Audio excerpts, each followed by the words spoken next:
Okay, let's take a look at just two more two terms. Notice here I have two terms. Step number one, if you recall, says factor out the greatest common factor. So that's what I'm going to do. I'm going to factor out, if you notice, out of both I can factor out a 3. So I'm going to do that. When I end up factoring out a 3, the 3 is on the outside. 3 will go into 24 8 times, 8 cubed. And when I reduce 3 over 3, I still have a 1. Now you still will want to go and take a look to see if there's anything else you can factor as far as the two terms here. Notice when I do that, 8 is a perfect cube and 1 is also.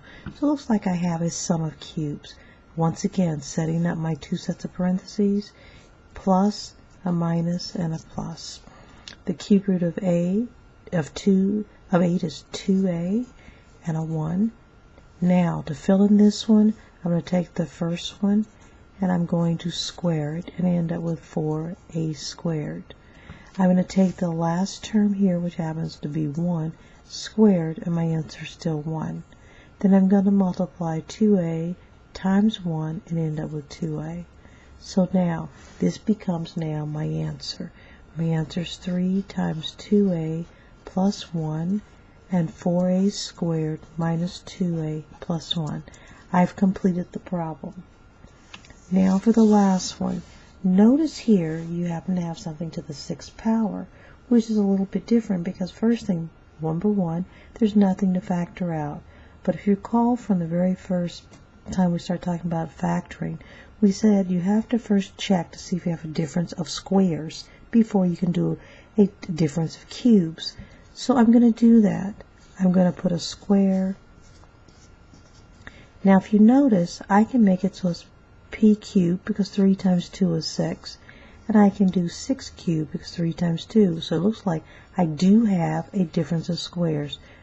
So what am I going to do? Set up my two sets of parentheses and split them up. One's plus, one's minus. Put the 3p here and a 3p here and split up also my cubes. My cube. Notice when I look at both sets of parentheses, this first one, that's a perfect cube. That is also a perfect cube. Looks like in addition to just having the difference of cubes, squares, I also have now the sum of cubes and the difference of cubes. So I'm going to take care of this one first. So when I do the very first one that I have here, I'm going to set it up. This is kind of going to be my work before I actually give you the final answer. So I'm going to look at this one separate, and then I'm going to look at the second set of parentheses also. So I'm going to set up my parentheses, plus, minus, plus. Looks like it's going to be p and a q, the first one squared, the last one squared, multiplied together, the 2. Then I'm going to do the same thing for the second set of parentheses. So I'm going to do this. This is a negative or a difference, minus, plus, plus. So take the cube root, which is p and q, take this one and square it, take the last one and square it, multiply the 2 together. Those 4 factors are my final answer. So therefore, my answer for this problem are all 4 factors.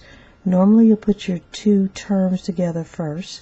So what I have for this answer is going to be p plus q times p minus q, but I also have the 3 terms.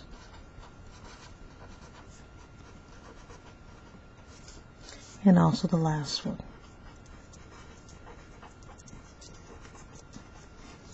That's my answer for this one.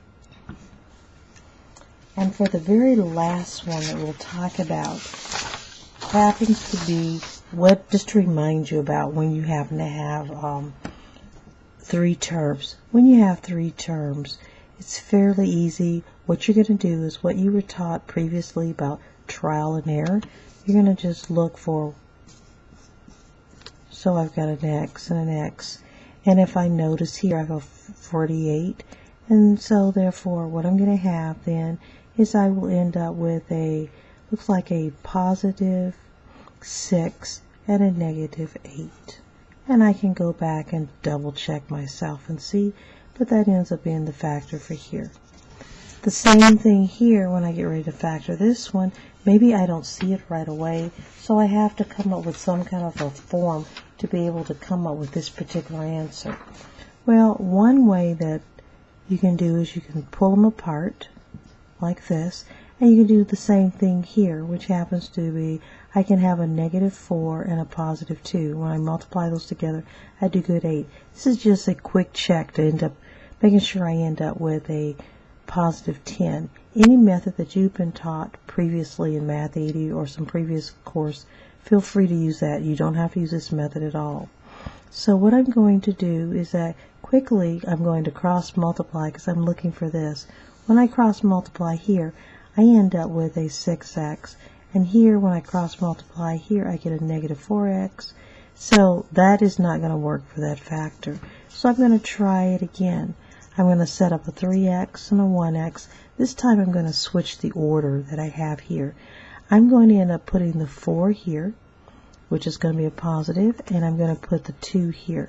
I'm going to cross multiply again.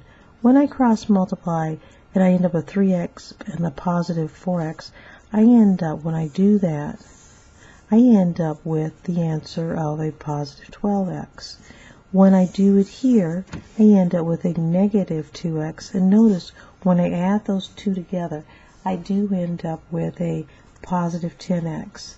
What the method that I'm doing is really just making sure that I put my right factors together. So this is going to be my answer here, and this is my answer. So therefore, the answer here is 3x minus 2 and x plus 4. Any method that you have that you want to use, feel free to do so. Then the last one, quickly reviewing.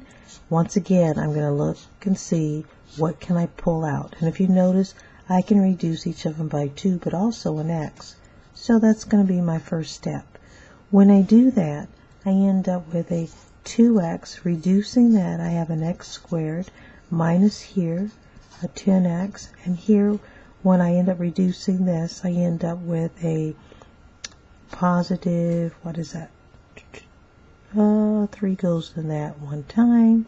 So let's go over here real quick. I want to make sure I got the right one. So I got 2. So it looks like that's going to be a +16. Okay. Now I'm going to look to see what am I going to do to factor here, see if it's possible. So I have a 2x. Set up my 2 sets of parentheses. Once again, I'm going to look at my, here I happen to have a 16. What makes 16? I've got several numbers. I have 4 times 4. I have 8 times 2. And when I look at that, it looks like 8 times 2 might work because 8 and 2 will also make 10. So I have an x and an x. It looks like I'm going to have a, what, a -8 and probably a -2.